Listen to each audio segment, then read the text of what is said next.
Hey guys, welcome to a very special. I don't know what to call this. I don't know. I have Tamren Cardwell from the TCG University, the preeminent.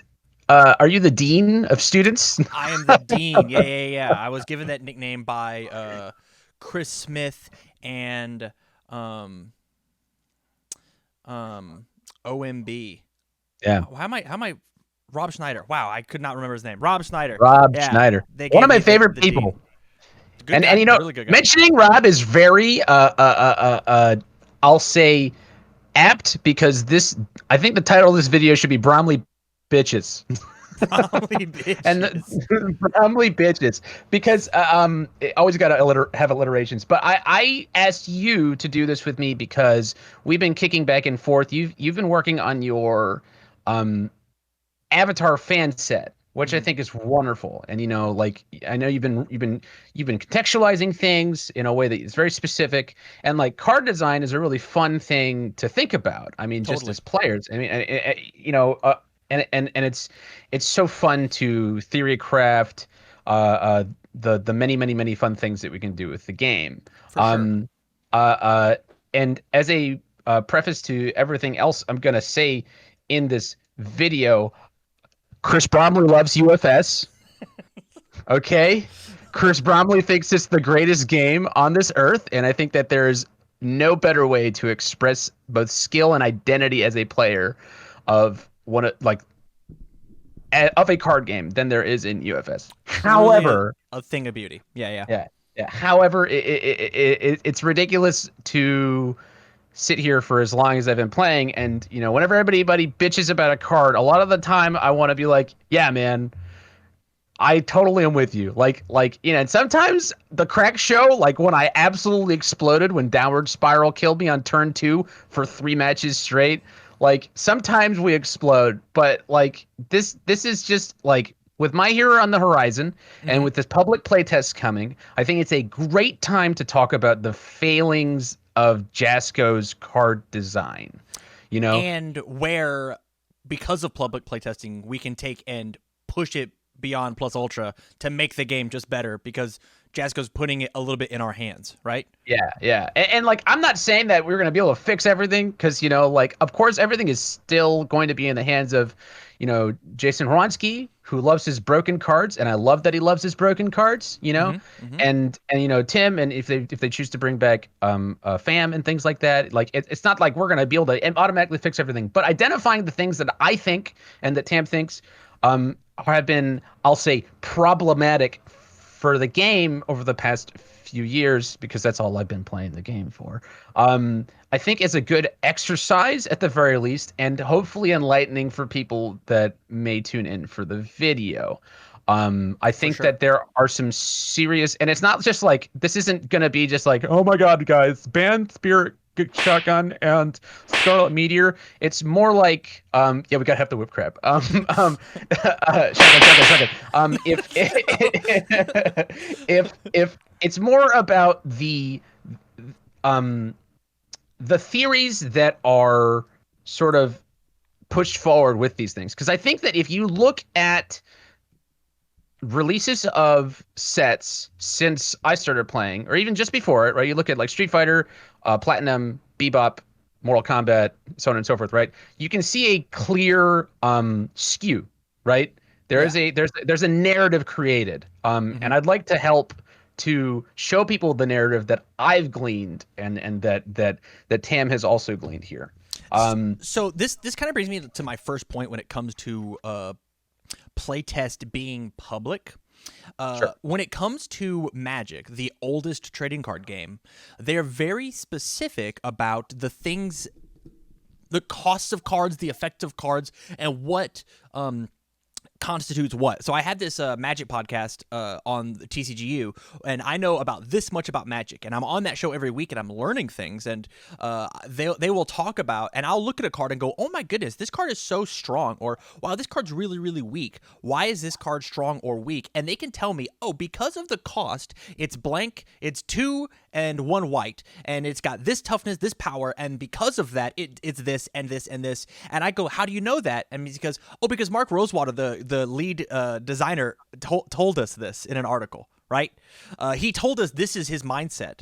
And as Universes players, whenever me and you sit down and we make our custom sets, we actually don't know what a 5 difficulty is supposed to look like in the eyes of Jasko.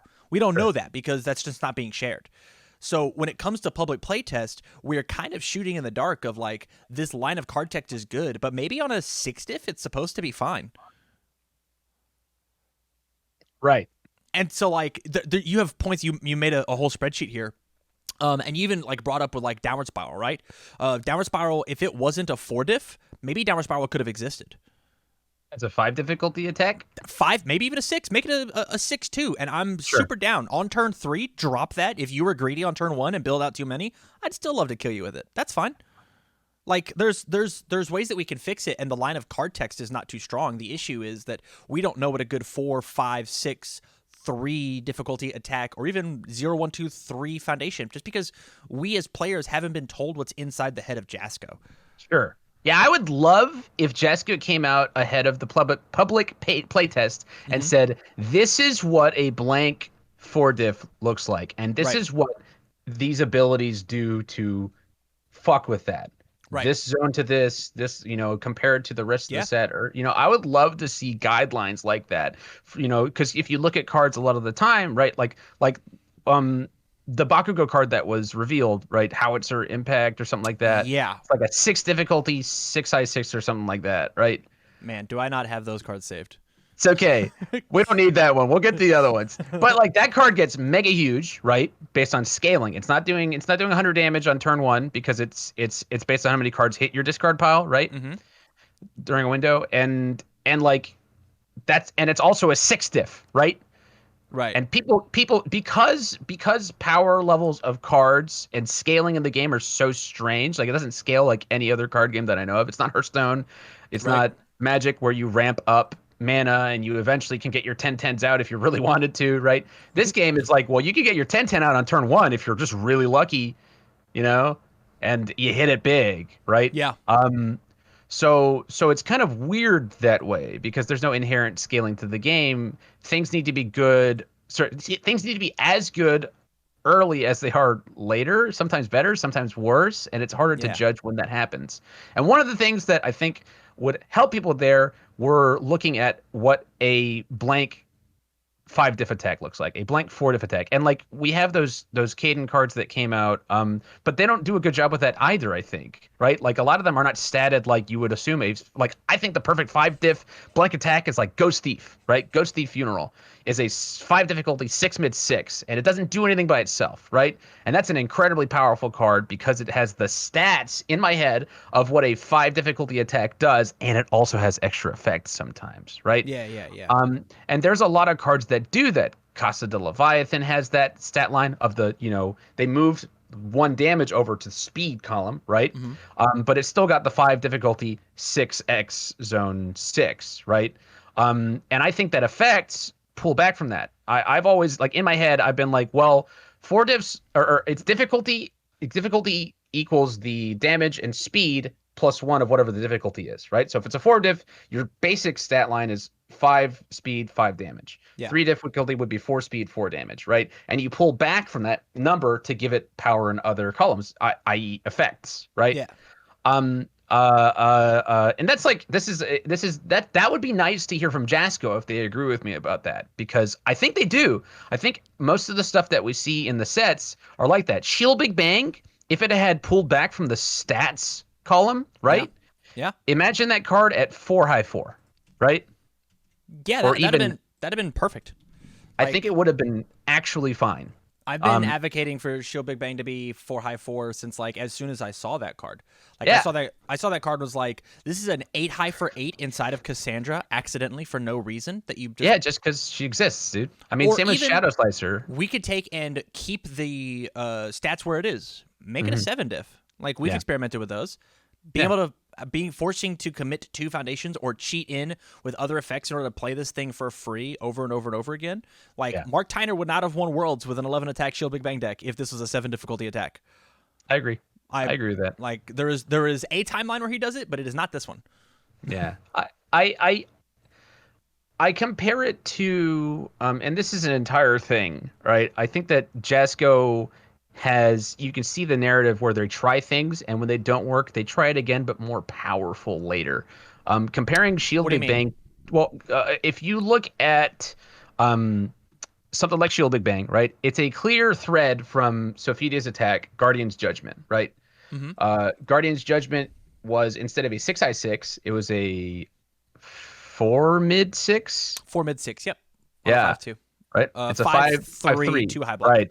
And it does a pseudo loop, right? It says I'm gonna play this as many times as I have momentum plus other copies of Guardian's Judgment in my discard pile. I For remember sure. Tim Keefe when that card came out, he was like, "Wow, life has an actual attack now."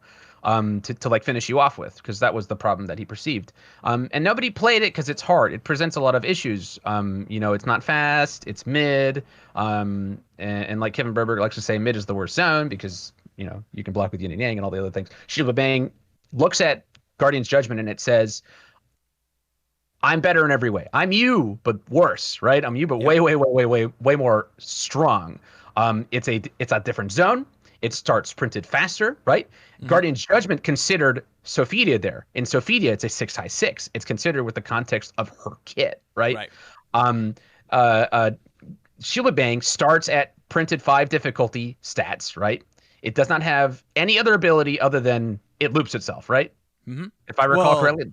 it can build in an asset, but Right, then sorry, the asset is yeah, used to do the thing. sure. Like, Yeah, you're not it's going to stop healing. with a swordfish, Yeah. right? I Unless you I check horribly. this is sort of a tangential opinion real quick, but I think it's the problem that Void symbol has had since, and what Downward Spiral really tried to answer with Void, which is that Void spends a lot of time stripping your hand, and it means that it has to play a 2-part mini game where the first part is stripping your hand and the second part is actually killing you, right? And Right. Downward Spiral did both of those things in a neat little bow. It said, Mm-hmm. here you go, Void symbol. Here is your card. Go forth and kill, right? And so Shield Big Bang is that thing where it should have posed a question. It should have said, how do you kill somebody with this thing you're looping now, right? Like this is your entire deck's worth of attacks. However, it's really low statted, like Rogue Signet, right? The Amy attack that loops itself once. Yeah. It's a 2 mid 2 that scales on its face. It's already pretty good, but it's a 4 diff, right? It's a 4 diff 2 mid 2. So they clearly pulled back they pumped the brakes on that one, like they Mm-hmm. probably should have with Shield Big Bang. Yeah. And there's lots of reasons that could be for. I'm not going to sit here and be like, oh, it's a UR and they needed to make money and yada yada yada. It's not about that. It's just if it was designed better, it would have been better. And that's one of those things. There's several other cards that do this sort of thing. Whip Assault has a clear thread attached to Exploding Flame Roar. They are both combo attacks, essentially, right? That come in for 10 plus damage. They are statted like no other 4 diffs are, right? Whip Assault is a 6 mid 6. Yeah. Exploding Flame Roar starts at 4 mid 6, right? Whip Assault checks A2. It needs a momentum to do its Void Enhance, essentially, right? It's discarding a card, and it has a Deadlock Enhance. But basic, on their faces, they are very, very similar. These are dunks, right? These are the third attack you play, and they're huge. Whip Assault comes in for 10. Flame Roar comes in for 12, and it stuns you 2, and it builds you more so you can maybe keep going. I think Flame Roar is an incredibly ridiculous design. It's very cool in those looping decks. Like Mitsurugi, if he gets that loop off, he kills just about anything, right? Yeah. But I don't see why Exploding Flame Roar, when they looked at Whip Assault and were saying nobody's playing Whip Assault, we need to remake this card. Why isn't Flame Roar checking in 2, right? It has all the stats that 2 check has, right? Or it kept it kept 5 mid 5 stats, right? It still does more things, right? But they just decided that because of they wanted to upgrade this older design that nobody was using in Whip Assault, that it needed to check a 3 to make it more consistent now. And there's I hate to keep using Libra of Souls, but there's a ton of them like that. War for Armageddon into Servant of Ares, right?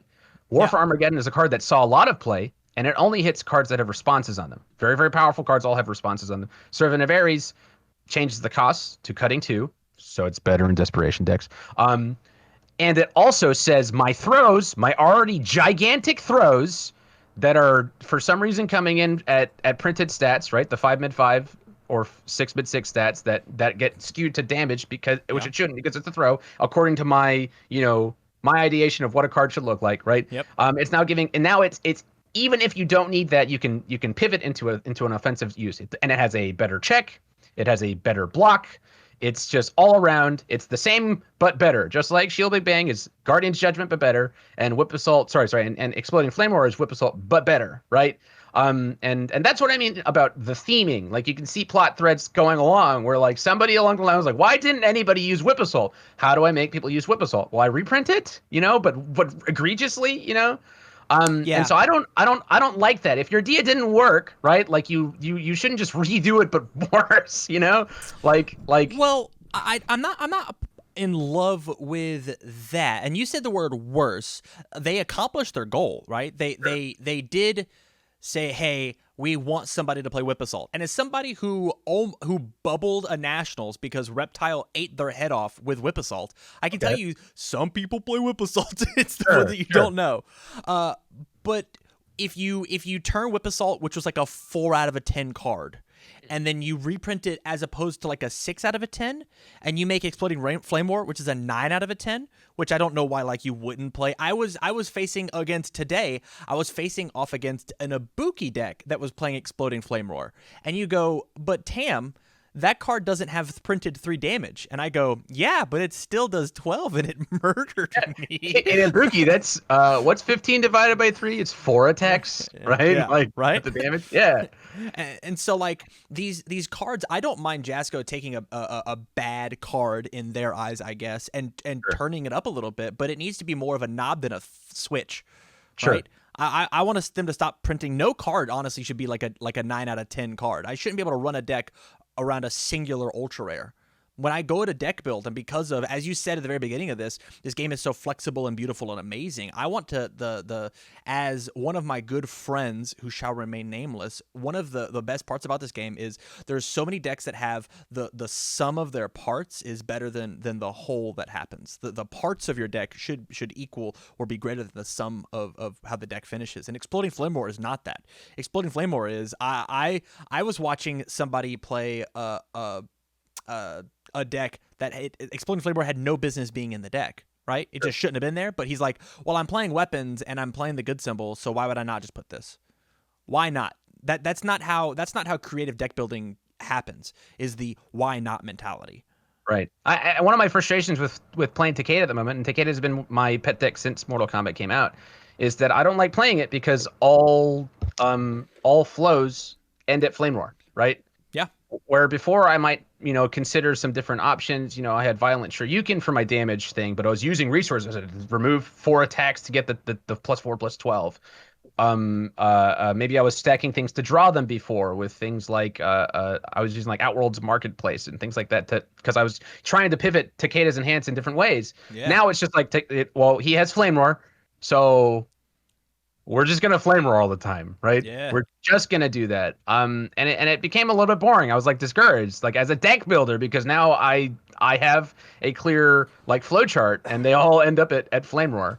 That is you've played other card games, correct? I played Pokemon. Okay. So as somebody who's played Yu-Gi-Oh, where that game is very much a puzzle game, the entire mentality of Yu-Gi-Oh is I need to take and get my deck as consistent as possible to get to that one output, which is where the game, like that idea that you have, that is like a Yu-Gi-Oh player's delight of how consistently can I play Flame Roar. Flame Roar is the one thing I'm going to do it. And so like there are ways and reasons to play that way, but it certainly feels that there are. It kind of feels like that's for not just a lot of symbols, but a lot of decks, right? Sure. Hey, how do you kill people in this deck? It's not a paragraph. It's I play shotgun at the end of my chain, and it's like really good. Hey, how do you kill people? I play Exploding Flame War, and it's really good. Or I'm Kevin Broberg, and I just wait till I see Pulse Flare. Right. Yeah. Like that's a lot of decks are doing that right now. I remember I was on a podcast with Tyner, JJ, and Barrett, and like the entire video, I had no idea what was going to be ahead of the time. They were like, "I just like playing 4-attack decks now," and I was like, "Wow, why? Yeah, why would you want that?" Because it's good. It's mentality issues. It's like Timmy Johnny Spike stuff, right? Sure. That's a very Spike mentality. Consistency is Spike, and you are very much a Johnny. You just want to combo off. Which kind of gets us to the next point, which is like it's very easy to have this. We did not talk about a singular defensive card except for Kevin himself, right? Sure. We're Sure. not saying that defense is so crazy nutty. Well, in some ways, like I think that it is, right? It's really like it's not fun to play into a Raptor, Jose, who's got four Guardians Final Duties out, right? Sure. Like it's not fun to play Combat Ash who's recycling Swordfish every single turn. Yeah. It's not fun to play into Cassandra who's recycling blocks and doing it without any progressive difficulty Yeah. and it's not fun playing into a Yoshimitsu deck who's looping fatalities and Koen must test your entire attack lineup out of your deck and you know, so Yep. so it's on both sides of the spectrum. I think that a big problem from a design standpoint is that the arms race in terms of defense and offense has been Mhm. very reactive as opposed to proactive, right? Sure. And like I have a few examples, but I'm sure people can think of them. From when I started playing, right? It's been like Tim Keefe and people are doing way too well with Spike 2. We printed hand cannon, right? Yep. And suddenly Spike 2 is no longer a problem because you can just play hand cannon and it washes it. Those like faucet handle things that I've talked about numerous times on our podcast. I hate them. I really hate them because it's not a proactive play. It's just I washed your deck, man.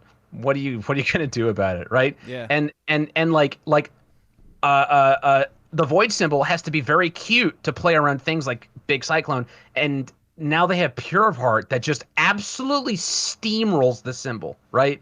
There's no like cute way to get around that. Before you had like cool cards like Wearlight that kicked it from the pool, Hmm. okay? Sagaki offering, I think, did the same thing.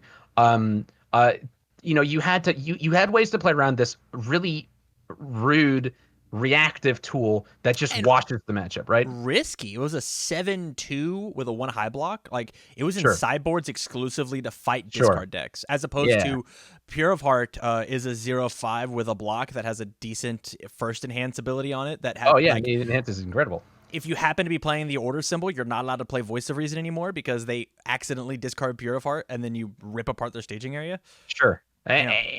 But and then like it's not just those two things, right? Like Pure Heart was clearly in response to Downward Spiral being absolutely bonkers in testing. It's Right. gotta be, right? Yeah. Like when you drew that card, you killed people with it.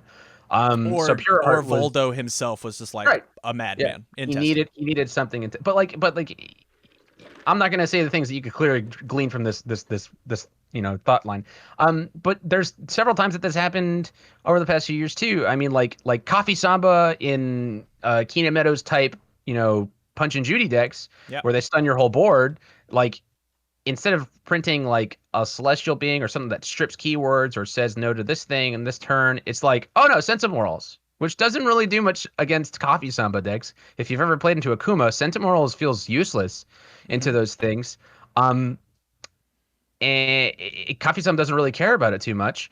Um, Instead, it kills all of the incremental stun decks, right? Right. Imagine playing like Sub Zero feels so dissatisfying unless you have the momentum for deep freeze, so you can seal their sense of morals. Right. And and on another like thread, it's like weapons are way too good. Well, let's give you this wonderful infinity symbol promo called Soul Calibur that you play in every single deck at least a two of because weapons are too good and you need to wash the matchup. You can't just play around it like you could with Ninja Outcasts, right? Which requires you to be proactive. You need to hit them and get momentum, right? Hmm. And you answer one thing at a time. You can't answer the entire card. You answer one thing at a time, right? No, Yeah. you gotta say, nope, that's a blank 3 high 6 moonset you've got there now, or you've got Yeah. or it sits there and waits for their flame order to come down, and unfortunately you have to play around it, right?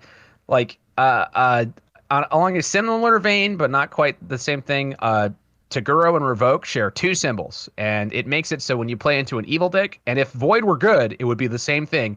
If you've never played into a guy who had two Revokes and a Taguros, or any combination of like three or four of those cards, boy, does it feel super sad to just stare at that because you literally it's just you're not interacting with me. And like you could say that void is the cancel signal and symbol, right? And there's lots of things that every card has to have three symbols, and evil and void are very very similar in theming and things like that. Yeah. But there's like those are blanket answers. Blanket answers have to be like at a super premium, right? They gotta For be. sure. Yeah. And unfortunately, because of the way that things ended up, you have times where it's like toxic levels of um of washing people because of these sorts of cards, right? There's a reason that Scott Summon has played Life Spike for the past 2 years, and it's because hand cannon in a team's deck is just so good. You put into whatever it's going to absolutely deck, right? Yeah. And you don't have to worry about it anymore, right? And so, like, I don't personally, I wouldn't want more of that in my hero. I would prefer, and here's my segue, I would prefer card design like the defensive foundations you found in um, Street Fighter. And people bitch about Street Fighter because the offense in that set are no, seriously. If you look at the foundations of that set, they are wonderful. I mean, Yeah. really, really good. And half of the ones I'm going to list here are not even used that much. But if you looked at them, like, this is proactive play, right? Rescue mission to avenge a loved one. Rhythmic fighting style is a $30 card for reasons. I wonder what that could be. Esoteric yoga, and I'll put for Mother Russia in the same category as Esoteric Yoga. Those are two cards that don't just say, "Oh, how dare you draw a card?" It's not pure hearting you. It's just like, you drew a card. Get rid of one of those ones. I mean, either goes into At your a card real pool. cost. Yeah, Right? At a yeah, real like cost. at a real cost, right? Like those are things, man, like that you got to consider when you're playing against it. I mean, they're literal responses, so I'm sure someone will be like, "That's a reactive game design." But it's like, I have to be prepared for the thing. I'm not just gonna say, "No, you can't draw any more cards for this at the time," which is printed in Street Fighter. But I wouldn't want it that way. I would want, like, us to have a Which cards is battle. It's Zenkukiaku. Oh, It's yeah, like yeah, yeah, yeah. Akuma's 4 difficulty. You cut 2 and neither player can draw for the But rest of that's the not a time. foundation that sits on the board. That's during a Sure. one-time attack, right? Yeah, yeah, Yeah, yeah, and you yeah. have to draw that attack and then You play have to that, draw as and then opposed to play. just sitting on the board Sure. waiting. The, Waiting. the picture I'm trying to paint here is that I would rather have a situation where you and me, as the offensive and defensive player, are vying for control, as opposed to one guy saying, "No, you sit there," or the other guy saying, "Stop playing," right? Like, I For feel like sure. defensively, most of the time at the current iteration of the game, defensively, I have to say, "Please end your turn," right? Like, that's the only way I get to compete defensively. Just like, Yep. stop it, right? That's why King was so good, because King just put 8 cards in your card, but like, end your fucking turn right now, please. Yoshi does the Mhm. same thing. That's why I'm playing Precise Blow in every goddamn deck. Is because I need you to end your turn right now, right? I need you to stop playing the game, because that's I'm the I'm only option I have. I Right? played that way with Mina today at the Canadian local, right? Sure. Block reversal, 3 speed, stun 3. If you block that reversal, I pick it back up to block reversal you again, right? Right. Like, Right. yeah, I Kindly get it. end your turn. Kindly Yeah, end your turn. you stop Um, playing so I can play some more. Yeah, and there's a lot of like threads you can draw from this. Like, offense had to keep up with being able to deal with Goro. That's my what I think that happened is that 40 health is a fuckload, And right? this is in retro. No, not in retro. I'm saying in It's just standard. in I standard. think I think that since Mortal Kombat, uh, attacks have grown huge because we need to kill Goro. That is what I think, and like, it may not be, but that's how I feel. Is that, I mean, at least from my standpoint as a player, that is Hmm. how I build decks. Though, on the other hand, I do build decks like, I need to be able to kill Goro, right? That I Yeah. need to be this tall to ride. I need to kill Goro. And I think that from a design point, like, I've been enabled to do that with the cards that were printed. You know, um, Meteor, Shotgun, Exploding Flame Roar, Shield Big Bang to a lesser extent, maybe. Um, uh, these are all cards that say 100 damage for an unprepared guy, right? Uh, you know, and I think a big part of that is that the aggro arms race had to keep up with the passive defense that is Goro just existing, right? Yeah. Right? Like, if you were playing an aggro deck in, I don't know, 2018, right? Your aggro deck could probably put out 18 to 22 damage in a turn, right? It's like your frustration with Jose and my Ben Shoemaker deck, right? Hmm. Yeah. Right? That deck never kills Goro, right? Right.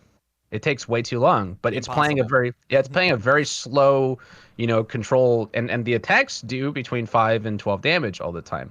Hmm. Now, my attacks need to do between 8 damage and 14 damage each, right? Right. Each attack needs to be doing 2 attacks worth of damage because that's what Goro does, right? He says this one attack is doing 2 attacks worth of damage. Yeah. But anyway, I got a little bit off topic, but I would really love it if the cards or if cards were proactive like the foundations that are all still really good in that Street Fighter set. Way of a True Warrior, Securing His Destiny, Invincible Iron Body. You know, sometimes people have really frustrating like reversals, things like dealing with Sung Mina, right? Yeah. And it doesn't need to just be Ominous Prophecy absolutely washing somebody because you remove a keyword from all of their cards, right? Like a Sung Mina player can still play around safe. They're playing things like Precise Blow. Like that's a back and forth, man. Like I gave my stuff safe. I didn't take away from you, right? I gave my stuff safe, and now you got to play around. You can still block, man. You can still do things. Maybe you have some way to strip my keywords off of my attack. Like that's a really cool like battle, right? Yeah, like for sure. you know, like I want Hector and Achilles fighting. You know, like I want this battle of the ages lasting an hour. I don't want like I don't know. Marvel versus Capcom Infinites. Sure. Yeah. I don't want it over in 12 seconds because one guy just had all the stuff. Yeah, and, you know, so that's where I'm at there. And I think that there are some egregious recent examples of some of the designs that I really, really hate. And that draw very, very clear maybe we should have been playtesting a little more. Chief among them, the one that I had a really, really long conversation with some guys in the Legendary Wolves Discord this week, was Diamond Crusher in Shiva. People really dislike Diamond Crusher in Shiva. And these are 2 DLCs, right, that came out one after another, right? Diamond Crusher is in Soul Calibur's 2nd DLC, and Shiva is in Mortal Kombat's DLC. Imagine you're playtesting Shiva, and you have Diamond Crusher as her 6th difficulty attack, right? Yeah. Most of the time, if I were designing a set, and like we've had conversations like this, it's like things can't be too free for the guy, right? You can't just hey, here's more of what your character does, and you're not doing enough of a mini game. That's literally what Diamond Crusher does for Shiva. It's just you don't have to play the mini game. Here's all the supplies, right? Yeah. Right. Diamond Crusher in Sung Mina is like, I'm rewarded for playing this cool part of my character's mini game. And it itself does this thing where it commits a specific card. Sung Mina says you choose, right? Like stun your good stuff, because if you stun your bad stuff, it goes into your card pool, right? Yeah. Diamond Crusher is like, no, that's going to the card pool right now. And in Shiva, unfortunately, if you're playing a 7-hander, like imagine playing Devora with 17 health, and Shiva's just like, fuck it, and I tossed a 6 difficulty on turn 1 going second, tap my face because I checked a 5, and suddenly there's an 18 damage attack because my character exists, and it's 9 speed because you have 3 things in your card pool. Yeah. So like I can't imagine if you tested those things at the same time that you would have allowed that to go through, right? Like somebody would have been like, yeah, this would probably be a problem if they were just trying to see it on turn 1. And like, she's obviously not going to get it every turn 1 because she's a 4-hand size character. You can only mulligan for 4 more cards, right? But if I'm playing in a tournament and somebody did that to me, like, you know, like I would not be having fun. I would have been like, that's awful. I cannot believe that somebody just yeeted an 18 damage attack at me turn 1. Yeah. And it forces you to play things like there's a reason right now I'm playing Scorpion as like the main deck that I want to play. If I were to go to a tournament right now, I'd play Scorpion because he plays Flame Aura the best. Yeah, Flame Aura beats this card, but like why do I need to play another Floodgate to beat your damaged Floodgate? Yeah, right? I'm forced to play Flame Aura. I compare it's not quite as egregious as the Tiger Scream deck, but Tiger Scream is a similar situation where Tiger Scream in Fat Cat Byakko, right, is a very cool card. It does everything Byakko wants, right? Yeah. In a cool way. Instead of looking at your staging area, it looks at the top 4 cards of your deck, right? So it's rewarding you for playing 5-hand style stuff. 5-handers really want to play high difficulty attacks, right? Because they need their attacks to matter. But Tiger Scream in Kung Jin, who just gives everything 4 speed if you're just playing a bunch of 6 diffs, suddenly that's 24 damage on this Tiger Scream. And it answers your answer on turn 1 and right? Yep. So it was unhealthy, and we identified it, and it was banned, right? I'm not saying that Diamond Crusher needs to be banned. I just think that if we're like, it's obviously like 18 damage is not enough to kill most characters on turn one, and it's not happening consistently enough, right? He's a 6-hander. He sees 2 more cards than Shiva does, and he can form to try to pick up 2 more. So he really sees 14 cards if he wants to, right? So there's a level here that it doesn't achieve. It's not quite that level, but it does similar things, right? Just like Tiger Streaming flips one of your answers, Diamond Crusher commits it, right? Yeah. It commits your answer, and that's what's going to happen. So it's one more speed too in that way.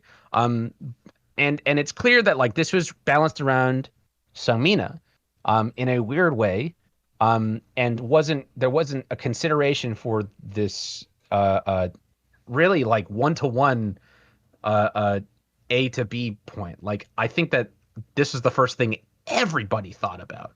Yep. When they saw Diamond Crusher, it's just like, wow, Shiva with this card, man. You know, and like while you could be doing cool things, like I spent a long time trying to figure out how to play a fatality, respond yin and yang into a Diamond Crusher because I think it's funny.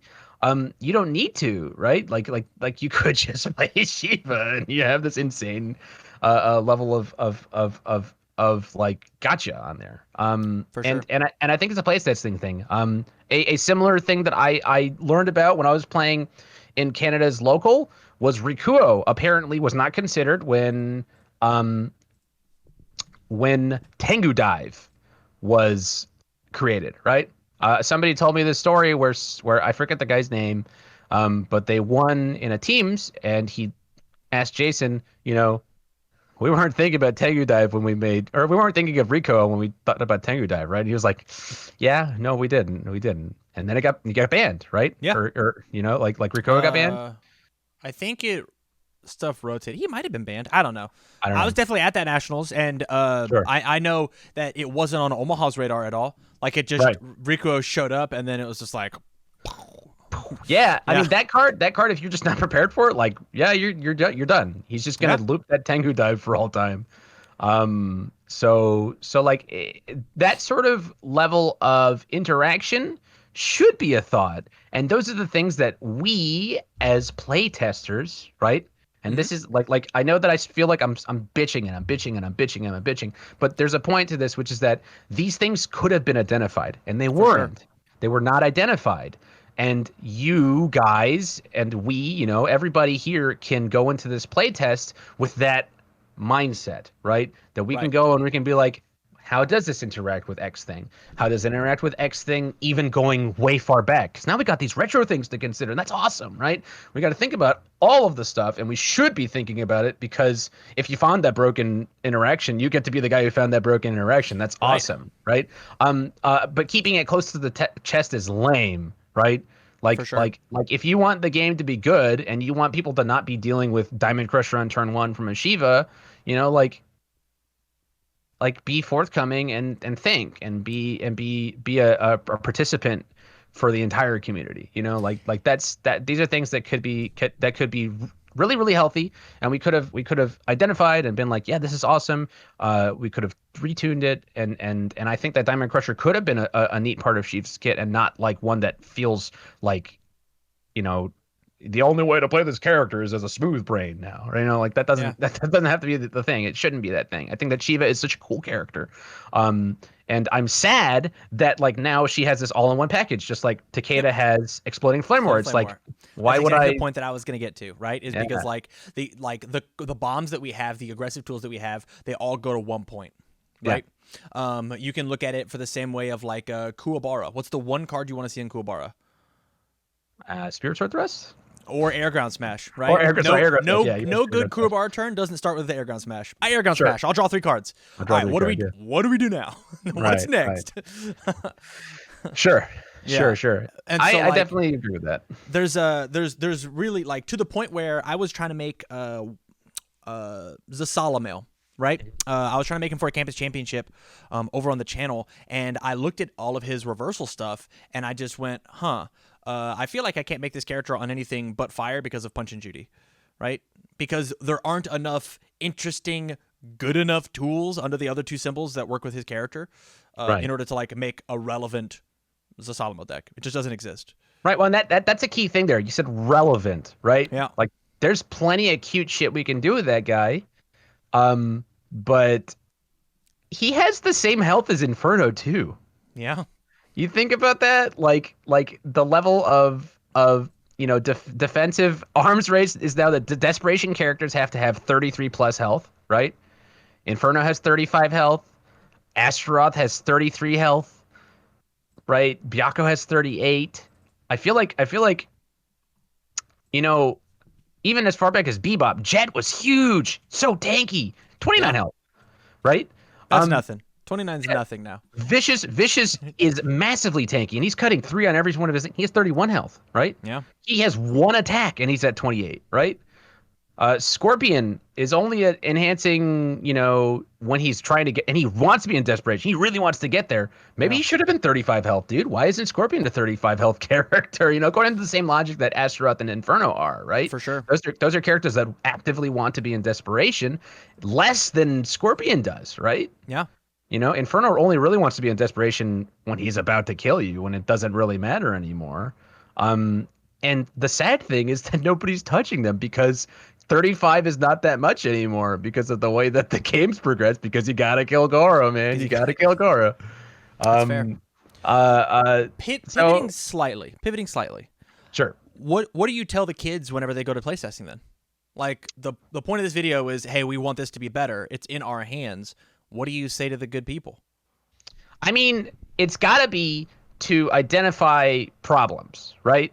Yeah. Like I'm giving examples. I'm giving a dozen million examples because they're the things that I think have gone wrong with the game over the past few years. Things that are all in standard and are problems. And there's more, like True Identity should have been a first form. That's a no-brainer for me. I think that assets could have been dialed back in power for a little bit. I think that I mean we could talk to the cows come home about fucking Scarlet Meteor and things like that. But really it comes down to, if we are playtesting and it's even better because you don't know who this stuff is for, right? Yeah. You don't have the context of this is for my favorite character. You're just looking at it as a ball of stats and effects. That makes it so much easier for us to say this is probably too good. Why isn't there less power on this part of the bell curve? And can we move it further this way, or is it not powerful enough? Does this, and like, I think along with like what I would love for Jasco to give us along with this playtest, right? I want them to give me 2 things. I want one to be, this is what we were thinking when we designed these cards. This is we have a answer key, right? I want the answer key. I really want that answer key for design. I want them to tell me, this is what a 5-diff blank looks like, and this is how much you pull it back to give it powerful enhances. This is what it constitutes a 2 check. This is what constitutes a 1 check, right? Like that's what I really want. The second thing I really would love to have is context, right? Yeah. Tell me whether or not we are just doing universes stuff, right? Because that context is important. The more information that Jasco can get us, and this was like the second point that I was gonna bring up after we talked to the good people, is Jasco needs to tell us a ton of things, like so much. If we are going to be the playtest and we are on payroll for playtest, right? You don't just give us a bunch of, you don't give us a sandbox and a bunch of tools and be like, make what you want to make, and then be like, well, we didn't want you to make a sandcastle, we wanted you to make a car, and because like that just doesn't help, right? I'm gonna use zoo animals as my example, right? So I get Lion and his 8 cards of support. I want Jasco to tell me, well, what we were planning with Lion is he's a good reversal character, and he pays his own vitality in order to make his attacks bigger.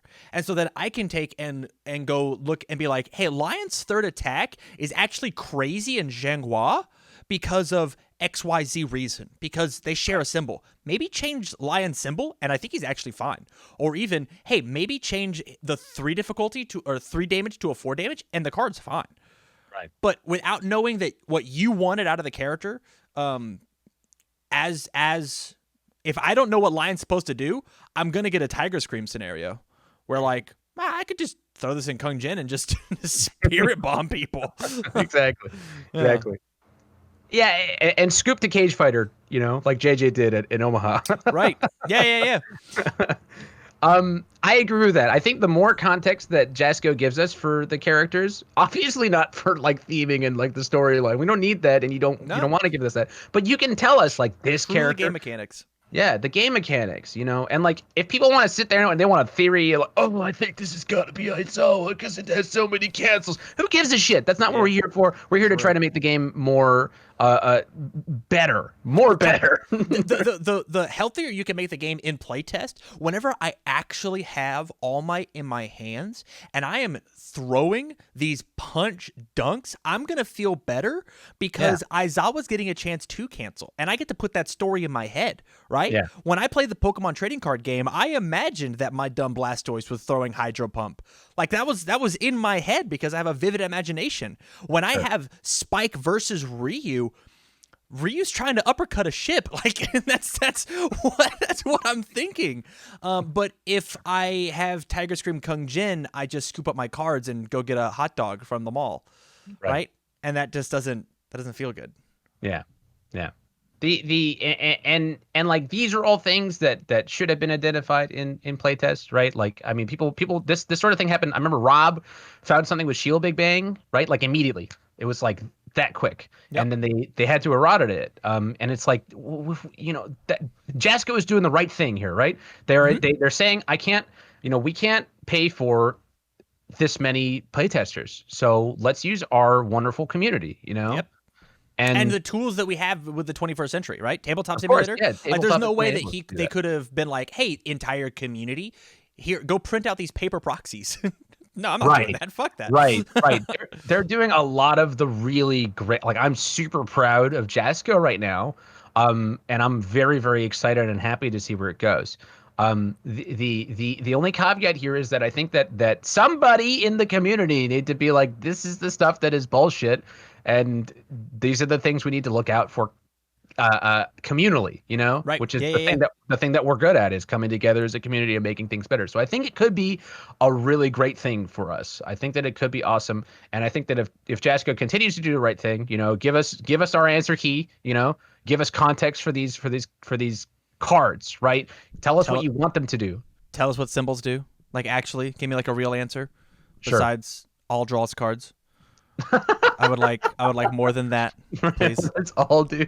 Give me a paragraph, 12 paragraphs, 13 paragraphs. Toss the infinity symbol on there. I don't give a shit. Tell me what you want your fucking cards to do. Yeah, that is a big thing. I think that, and like, I didn't mean to get you on another topic. We were so close to closing out the show. No, you're good. The last bit there is that the more that Jasko tells us, like, I feel like there's this this level of mystique that they have when it comes to things like that, like symbols and like what really constitutes an attack.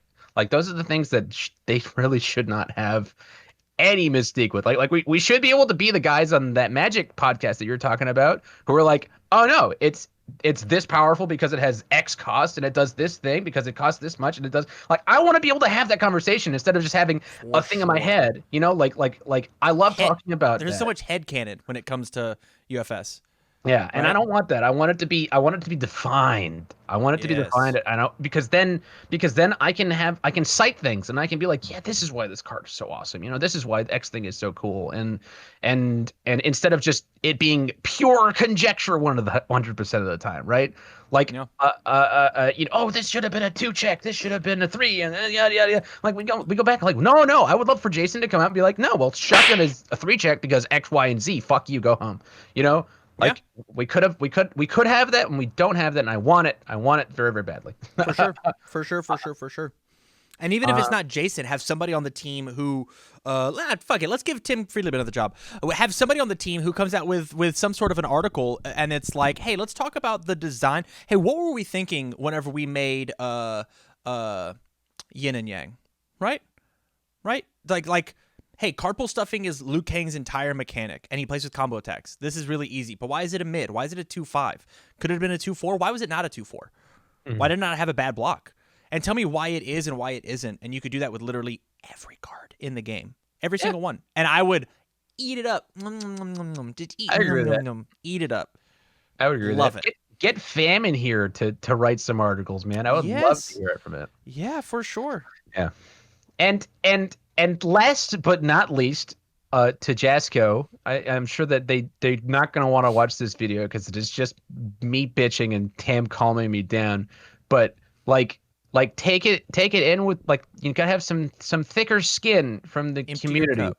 Yeah, empty your cup. Empty your cup. I adore Jason. I adore Tim. I adore Fam. I think that they've made an incredible game and they've sustained it longer than anybody else has had it. You know, I think that it's so. I wouldn't be here making this video if I didn't think it wasn't the greatest thing. And this is all in the context of let's use this playtest to make the game just absolutely plus ultra. You know, like Love it. further beyond. And to like even further that point, if you did not find this video as constructive criticism and just as criticism, tell us where we were wrong. Where did we step over? Right? Sure. Because if it is not constructive criticism, if it's not actually helping, then maybe we are not looking at the game in the same lens as you. But then it has to be constructive because we're the ones who are playing it at such a high level. We're the consumer, right? It's a vicious cycle. Yeah. That's good. You got any other things to say, Tam? I got it all out, man. I'm all done. I've cleansed my toxins. The big thing. I'm glad. I'm really glad. I think man, your shirt's adorable. The big thing is I'm excited for this public playtest, and I want people to spend literally hundreds and hundreds and hundreds and hundreds of hours in it. But the phrase "high tides raise all ships."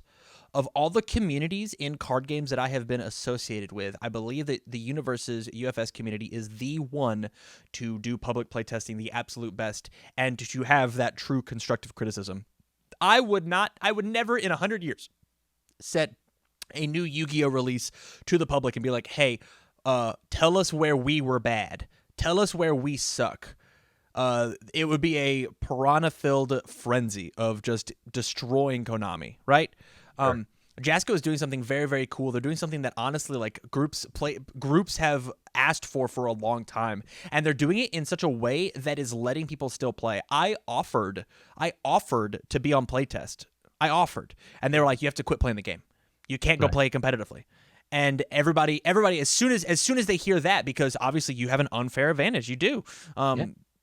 They go, never mind, just kidding. I don't want to put in the hard work. Jasco is letting us do this public playtesting and still play competitively because they have shut out some of the information. Please take this, use this respectfully. Make sure that you do your due diligence, and the more information that you can give to Jasco, hopefully the more information they can give to us, we can actually together as a community make this game great. We already have people designing and making cards. It's just when they win cardboard. Yeah, exactly. Right? Yeah. Besides that, I got nothing else. Yeah. I mean, yeah, that's pretty much it, right? This is a brute force hack, you know? Yes. This is the hug of death that we need to give a playtest. And if you aren't taking notes after every game you play during the playtest, then you're not doing it right. You should absolutely like after you play a game, take notes, talk about it with your opponent, talk about it to yourself, do whatever. Like take it seriously. And remember, like at the very least, this puts you a leg up on all of the weebs that are going to be joining next year when My Hero Academy comes out. You know, you're getting the cake and you're going to eat it and it's going to be delicious, and hopefully you can give notes to the chef, man. I love it. That's what we want. Okay, well, thanks for coming on, Tam. It was a blast. Thanks for coming on, Bromley. I had fun. I love crossing the streams as often as I can. And I love TCGU stuff. I watch it as often as I can. I think that all of you should continue watching them because I know you do. They've got twice my views all the time anyway. So you should go continue supporting TCGU. Watch Tam when he's shoutcasting the 14-hour days that we've been having at Retro. And Standard coming up. Oh, I'm so excited. I'm so excited for this Standard tournament. Yeah. The last thing that I can complain about is that there's no teams event. That's what I want. Sears. Let's I get want standard teams. down first. How I about know, that? I know. I we just want teams. I miss teams. I really want teams. But anyway, yeah. But yeah, thanks so much, everybody. Go check out TCGU. Go say hi to Tim Friedland and tell him he's a beautiful, beautiful bastard. And see you next time.